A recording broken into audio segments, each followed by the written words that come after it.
John Fetterman falling further. Yeah, fuck John Fetterman. I don't give a shit. I'm not progressive, actually. I'm not. It's like, whatever, who gives a shit? The community note is wild. Yeah, I saw. John Fetterman is so fucking stupid because, I mean, he must have some kind of brain deficiency if he thinks that, like, people are not going to remember how John Fetterman has presented himself as a progressive throughout his entire fucking career. He's doing like a Kirsten Cinema ass turn here. What the fuck? I'm John Fetterman, and I'm a Democrat, and I'm a progressive. It's like, wow, man, he's at Netroots. Like, what the fuck's he doing at Netroots? He's not a progressive. I'm not a progressive. I'm just a regular Democrat, says John Fetterman. Overwhelmingly the favorite to win what could be the Democrat. Okay. I'm just a Democrat running on what I've always believed plus know to be true. John Fetterman, I'm not a progressive. I'm just a regular Democrat. Here's the community notes absolutely hammering his asshole. There are multiple instances of John Fetterman's social media of him claiming to be a progressive. I know people that work for him. It's like kind of wild that he's making this fucking heel turn, and it's really awkward. He has like, outside of his like chief of staff, who is, I don't really know that well. There are plenty of people that I know that works for him on his comms team and shit. These are guys who are like union guys who've like worked with Bernie Sanders' campaign and many other people's campaigns. Like, these are motherfuckers that are like actually leftist people.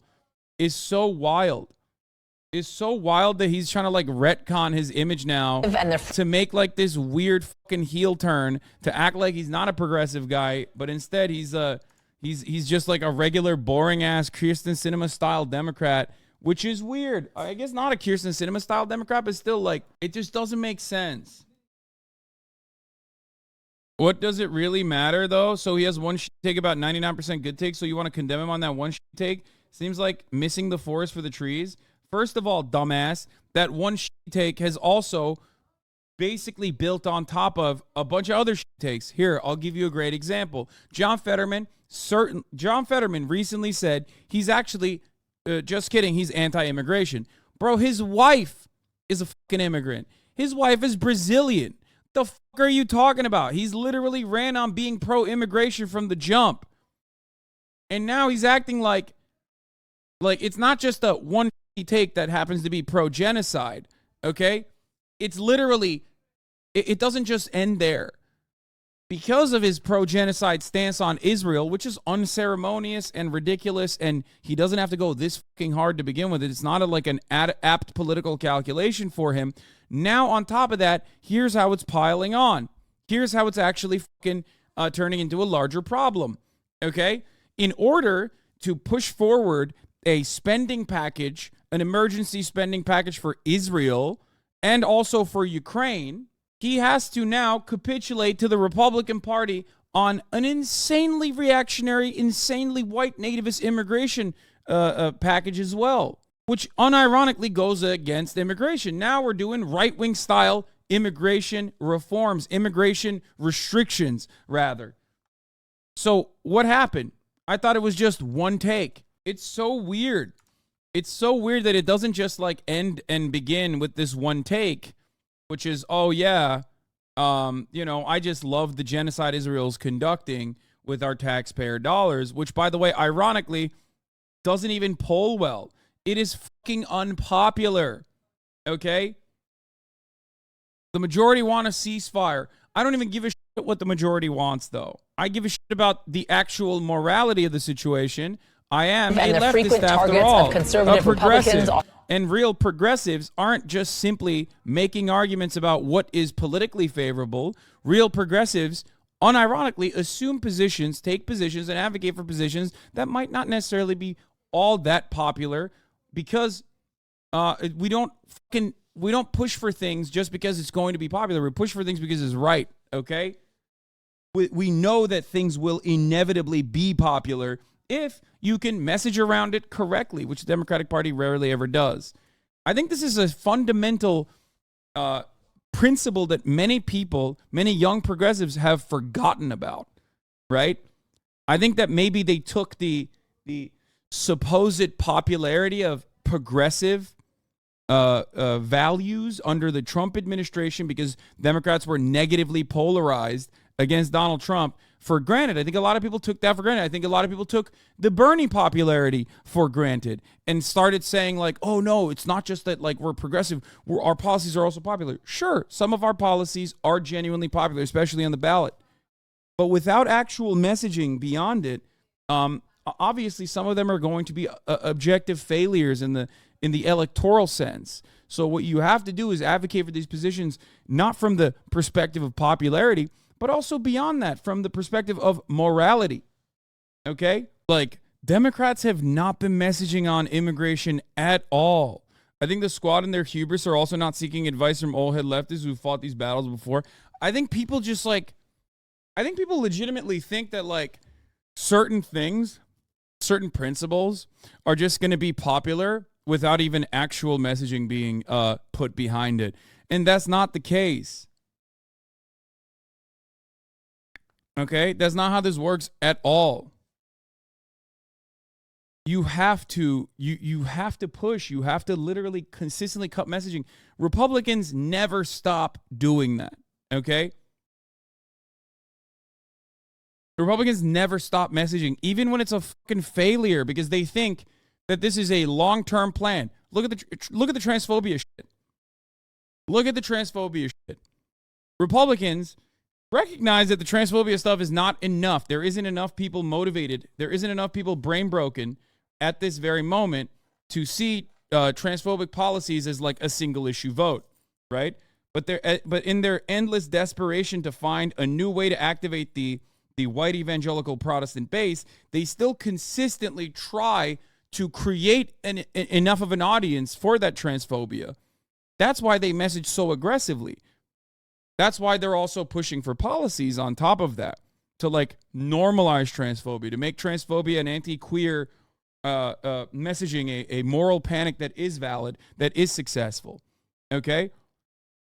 And the reality is, the reality is like no one, right now it doesn't work, but it might work in the fucking future because the Republicans never stop. They keep pushing and pushing and pushing and pushing until it is a position that genuinely has a constituency behind it. Democrats, on the other hand, refuse to do this for good things.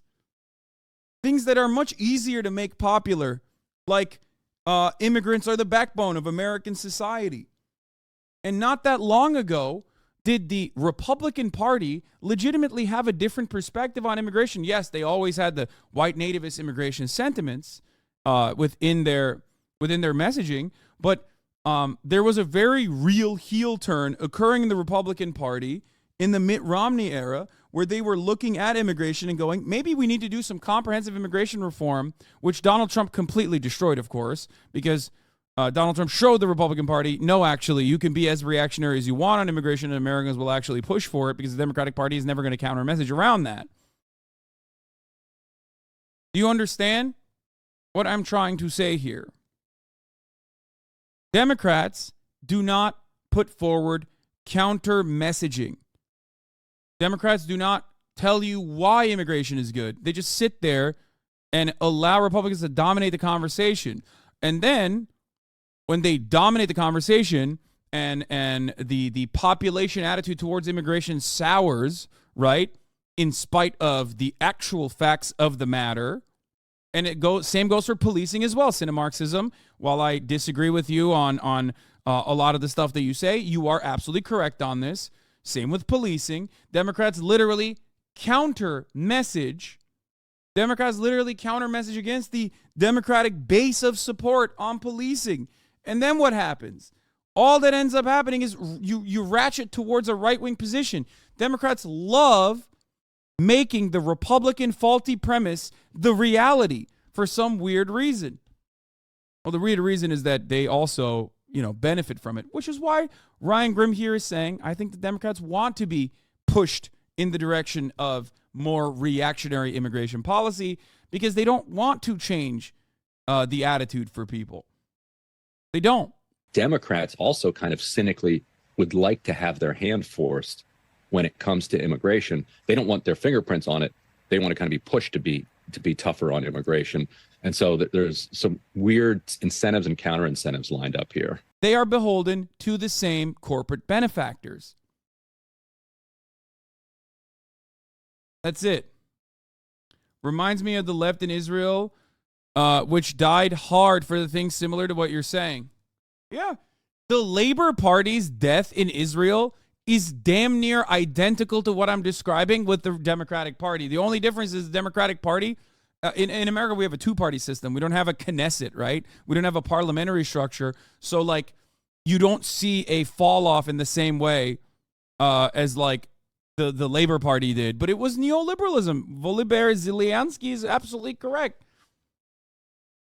Labor Party fall-off, like, in the late 90s is damn near identical to the same neoliberalism that eviscerated every other country as well. The byproduct of this is a completely gutted social programs, a more reactionary base, and a ratcheting effect towards more and more fascist policies. It is genuinely so depressing and so devastating to watch this play out in front of my fucking eyes year over year over year as I scream into the void, it seems, where I keep saying, Democrats, message more, start pushing the idea that, like, immigrants are the backbone of American society because it's the fucking truth. Start pushing the idea that immigrants aren't actually stealing our robust welfare safety nets because we don't even have robust welfare safety nets to begin with. The notion that, like, immigrants are actually predisposed genetically to doing more crime is a reactionary, fascist, psychopathic lie. There isn't even evidence. There's only evidence to disprove that narrative. And yet when you ask every average American, centrist, Democrat, right-wing, fascist, doesn't fucking matter, from all different walks of life, if you ask them about immigrants doing crime, they literally think a falsehood. They think this falsehood is correct. Why? Because the only domineering narrative is coming from the Republican side. It's coming from Fox News. And of course, if the only one talking about immigration is talking about immigration in a negative way, despite the fact that, like, the facts on the ground show the exact opposite of what the fucking Republicans are saying, then yeah, people are going to be more fucking bigoted. And the more bigoted they become, the more right-wing this position is going to be. And the more right-wing the immigration position, immigration sentiment becomes, the more the Democratic Party normalize that. And because they're terrified. They're terrified of losing elections, but they love losing elections in reality. So they're genuinely refusing to communicate the truth, okay? That immigrants are not predisposed to crime. They actually do crimes at a much lower rate per capita than natural-born U.S. citizens or even naturalized U.S. citizens, okay?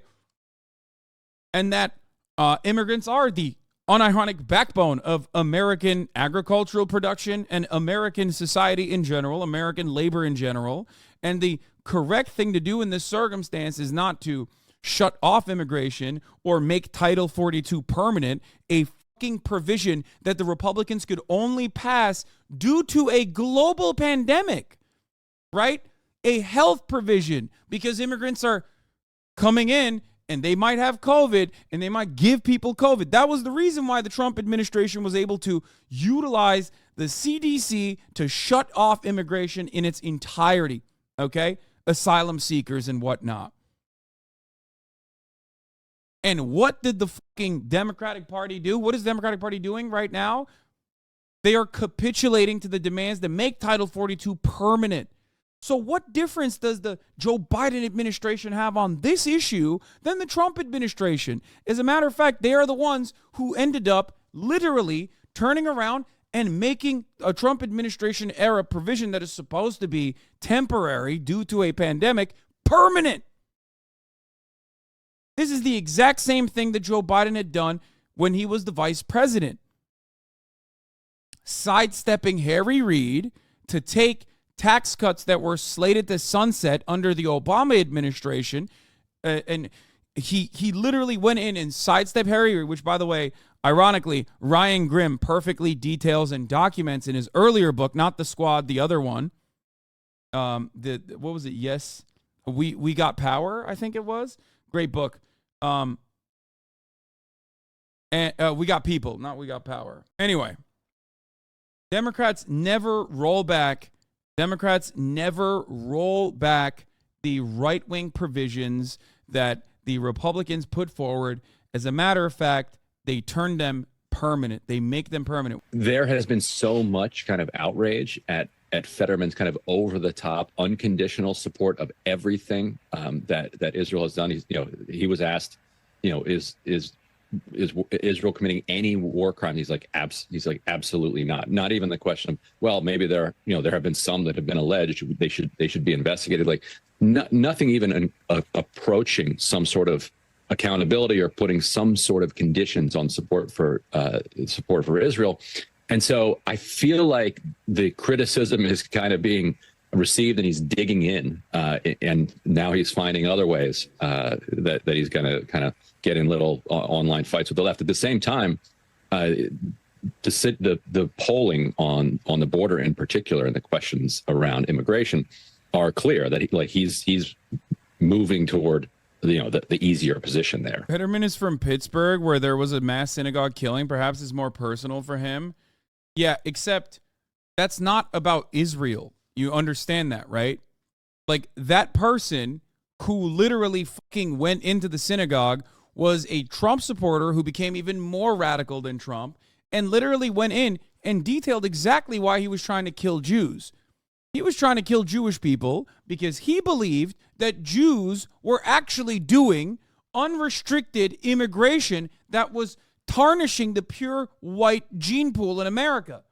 So John Fetterman literally turning around, okay, and advocating for more strict immigration is more in line with that fucking guy who did the synagogue shooting. Nothing here has anything to do with Israel. That guy didn't go in there and was like, literally was like, oh yeah, I'm doing this because like America is giving fucking money to Israel. Like, that's ridiculous. He was a fucking Nazi. Also, Israel does not represent Judaism. Attacking a synagogue because you think you are freeing Palestine is an act of anti-Semitism, okay? Something that I'm very clear on in general. So remember that. I'm not shitting on you for the record. I'm just saying that is not the case. I know you are looking for any reason to try to make sense of this, but I think it's simply, and I do agree with Edinger Mentum on this a little bit, I think it's simply that John Fetterman's whole shtick is that he just digs his heels in and then will just be like, oh, okay, I'm trolling you. I don't give a fuck. Like, this is my point. Lol. And like, everybody liked it when he was doing it for progressive, policies, right? But it's not funny or cool or makes sense at all when you're doing it for an ongoing genocide that you are unconditionally and vociferously supporting. So that's the difference here. But the attitude from Fetterman is still the same. He's a big baby back bitch. Okay. Did he ever really do any progressive policies? Yeah, of course. He was always a defender of a lot of progressive shit, whether it be legalization of marijuana. He was a lieutenant governor of Pennsylvania, and he was an advocate for legalizing marijuana and other things as well. Like, it's just, he was a pro-immigration. This part is also the beginning of the end, okay? That he went in and let the pro-Israel lobby edit his Israel-Palestine position in exchange for not nuking him with a super PAC. And then beyond that,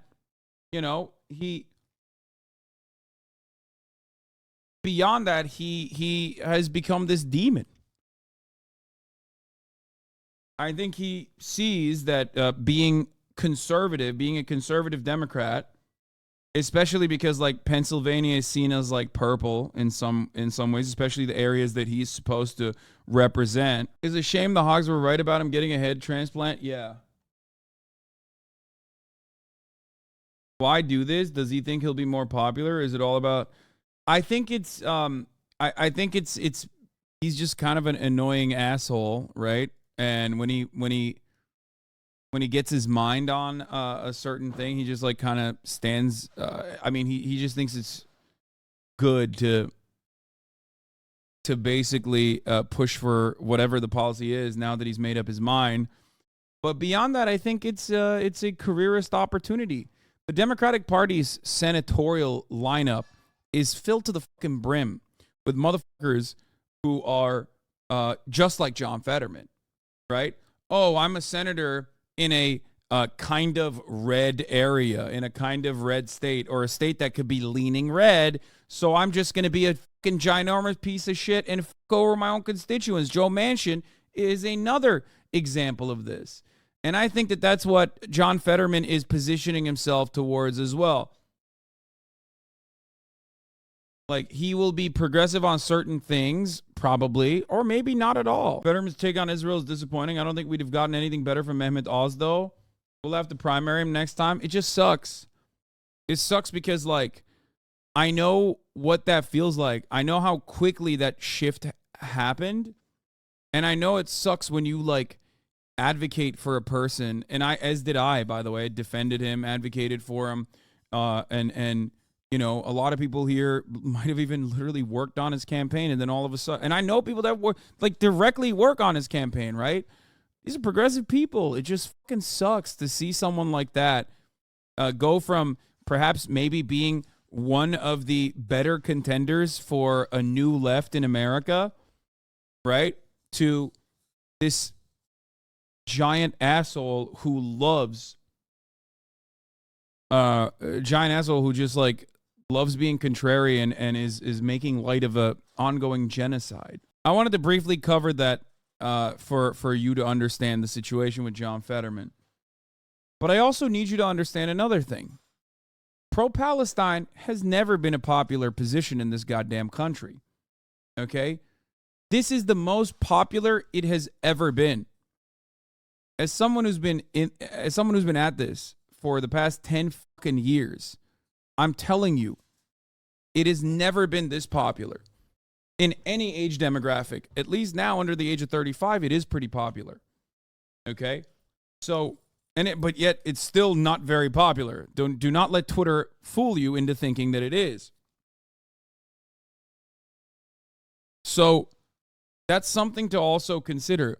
You do not advocate for positions simply because it's popular and you want the Democratic Party to win. You advocate for positions because you think it's a good thing. You think it's good for Americans. I don't care if Medicare for All polls well. I care that Medicare for All will legitimately help people, will help every American be rid of medical debt. Okay?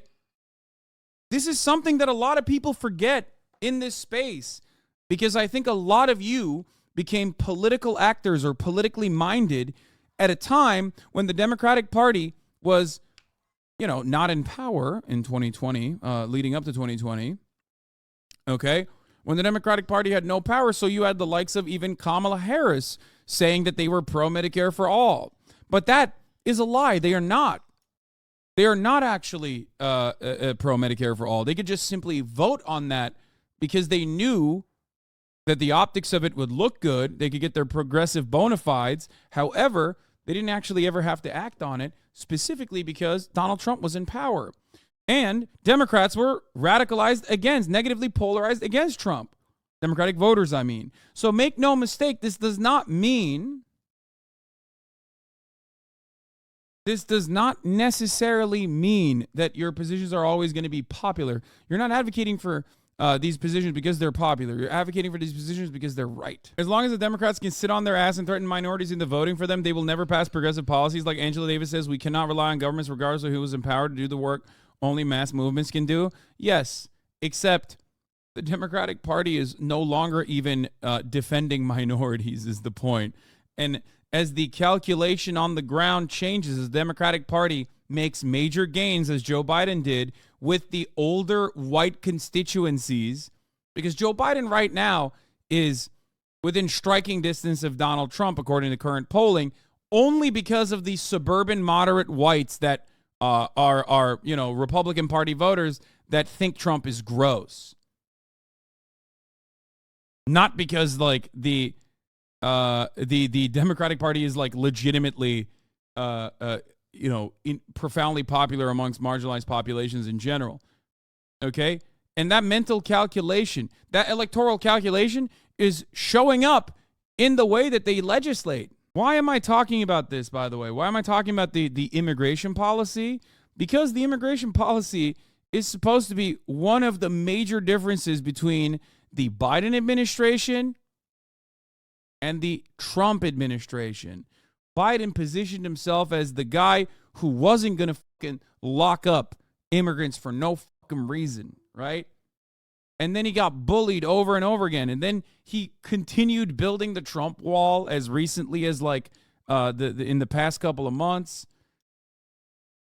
Like what good is like okay, Biden isn't pushing for build the wall as a campaign message, but it doesn't change anything. Ostensibly, he's doing the same shit. Trump deported less than Obama and Biden. You could argue Republicans are better on immigration. No, you can't argue Republicans are better on immigration because Trump deported less than Barack Obama and Biden because under Democratic administrations, look, see, people are already positioning themselves. Look, 10-month subscriber. This election isn't about Biden.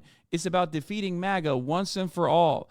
And that is a falsehood. Why is that a falsehood? Well, let me explain to you why that's a falsehood. If the Biden administration ends up making gains in the margins for certain things while simultaneously taking some of the more important differences, like policy differences that they are supposed to have with the Republican right and make them permanent, like Title 42, which is fucking insane, then it doesn't matter. One side is more aggressive and messages in a more racist way. The other side says, actually, we're not racist, but we're still going to do the same policies. Here, allowing illegal immigrants who have jobs in the United States to apply for legal status is a Fox News poll, 62% favor it. Okay, 62%. Now, let me explain something to you. Americans are really fucked up in the way that they operate as well. Because simultaneously, they will literally, the American voter, the median American voter, has this opinion while also simultaneously thinks like that like the average immigrant is a fucking rapist and needs to be immediately deported. And you're like, how do you have these two opinions at the same time? That's precisely how you arrive at Republican Party voters that unironically are in favor of amnesty that also are championing the build the wall narrative. One thing that I always have to mention to you, and this is something that I've been saying for the past 10 fucking years now, okay? Democrats do this thing that is incredibly damaging, where they take a right-wing reactionary false premise that the Republicans move with, like immigrants are rapists, drug dealer, murderers, right? Or this idea that like immigrants are bad, right? Democrats don't counter message against that and say, no, immigrants are good, actually. They sit back and they wait for that message to become the permanent message. And then they poll on immigration issues and they find out that people believe the Republican Party's lies and actually have a more reactionary approach to immigration in the country. So then what did the Democrats do? Well, they go, okay, well, we are also restrictive on immigration. We're just like we're maybe a little bit less restrictive than the Republicans, but we're also restrictive on immigration. When you do that, when you cede ground on right-wing framing on an issue, all you do is make this issue a reality, even if it is built around a false premise, a lie that immigrants are more predisposed towards crime, for example. That's a lie. There's no evidence for this. As a matter of fact, the only evidence, which is limited, shows the exact opposite of that, right? The problem is Republicans don't counter message and show the truth, or Democrats don't counter message and show the truth.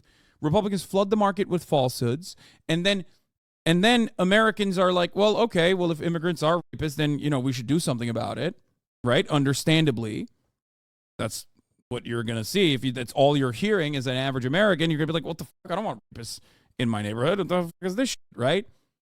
So then they say they want more restrictive immigration. And then the Democrats say, okay, we'll give you more restrictive immigration. All you've done is cede ground to the Republicans on this issue. And no matter what, Republicans are always going to be able to beat you in that game. You cannot outflank the Republicans on patriotism. You cannot outflank the Republican Party on immigration. You cannot outflank the Republican Party on reactionary attitudes. That's their bread and butter. It is so fucking stupid. No one, and I mean no one, is going to poll and say Democrats are better on immigration if the majority think a false premise that immigrants are a problem in this country is a reality. You're not going to be able to outflank the Republicans on that. So all you've done now is basically turn this conversation away from the reality that immigration is not a problem in this country to basically conceding that it is a problem in this country. You are never going to be able to defeat the Republicans on this.